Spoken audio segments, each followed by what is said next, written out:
भारत एक कृषि प्रधान देश है और भारत गांवों का देश रहा है। भारत के लोगों का मुख्य जीविकों का पार्जन का साधन कृषि ही है। भारत में बीज का व्यापार नहीं होता था। प्राचीन भारतीय व्यवस्था में बीज का व्यापार नहीं होता था।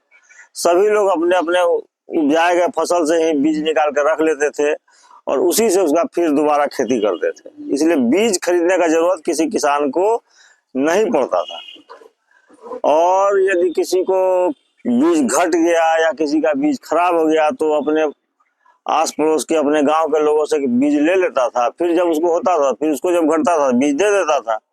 मतलब बीज का व्यापार भारत में नहीं होता था। लेकिन आज भारत में 20,000 करोड़ रुपया का बीज का व्यापार चल रहा है, जिसका किसान से कोई मतलब नहीं है। ये कंपनी वाला लोग पैसा कमा रहा है। कंपनी वाला लोग बीज बना रहा है, कैसे बना रहा है, कौन मशीन से बना रहा है, आई आधुनिकता के नाम पर या हाइब्रिड के नाम पर अजीब किस्म का बीज बना दिया है। अजीब किस्म का बीज, ऐसा बीज बनाया है जिसे दोबारा बीज नहीं बनता है। दोबारा आप उसको खेत में डालिएगा उसमें अनाज नहीं होगा, गाछ होगा अनाज नहीं होगा। और जो हाइब्रिड बीज जितना बनाया है उसके साथ बहुत मजबूरी है। जैसे आप 4 चक्का गाड़ी खरीदते हैं ना, उसमें आपको बराबर कंपनी से डीजल, मोबिल, ब्रेक ऑयल, कूलेन आदि उसमें खरीद करके डालते रहना पड़ता है ना। वही बीमारी है हाइब्रिड बीज का। उसको टाइम पर खाद चाहिए, टाइम पर कीटनाशक दवा चाहिए, टाइम पर पानी चाहिए। यदि उसको आप नहीं दीजिएगा तो किसी काम का बीज आपका सक्सेस नहीं होगा। अब नहीं होगा तो भारत में सोचिए, जबरदस्ती प्राचीन ग्रामीण व्यवस्था को नष्ट करके व्यापारी लोग और सरकार मिल करके एक नए व्यापार का जन्म दिया, बीज उद्योग, बीज के व्यापार का। और आज अरबों खरबों रुपया किसानों को बीज खरीदने में ही अपने घर से जा रहा है। जो उनको कभी पैसा नहीं लगता था, उनको अपने घर में ही बीज मिल जाता था रोके। इसलिए मेरा ये मानना है कि बीज के व्यापार का अंत हो जाना चाहिए, उसका अंत कर देना चाहिए। किसानों को जागरूक होकर के खुद वो बीज बाजार से नहीं खरीदें अपने ही। अब चूंकि अब जो बीज आ रहा है बाजार में उससे तो बीज बन नहीं पाता है। और जो भारत का हर एक देश का अपना जो है प्राकृतिक सब फसल हुआ करता था। भारत में जो भी फसल होता था यहाँ का प्राकृतिक फसल था, वो गुण से पौष्टिकता से भरपूर फसल था। वो किसी भी मौसम में बिना खाद पानी का सरवाइव करता था। उपज भले कम हो जाता था लेकिन उपज होता था, वो मरता नहीं था।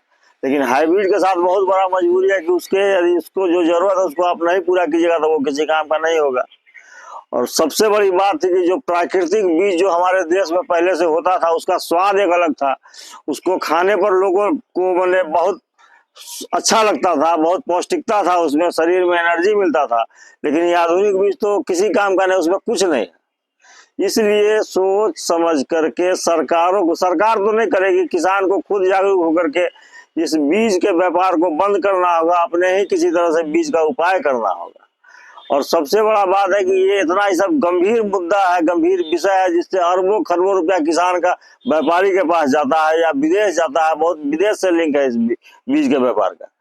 तो इस विषय पर न कोई विचारक विचार करता है, न कोई किसान इस पर विचार करता है, न कोई कृषि मंत्रालय इस पर विचार करता है, न सरकार विचार करती है, कोई तो नहीं करता।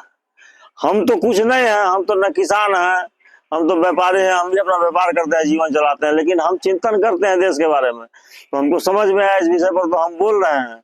हम बोल क्या रहे हैं? अरे बोल रहे हैं, कभी तो किसी को समझ में आएगा। कोई वैसा आदमी, शक्तिशाली आदमी, कोई समझदार आदमी कभी सुनेगा तो मेरी बात को समझेगा, तो इस व्यवस्था को बदलने का कोशिश करेगा।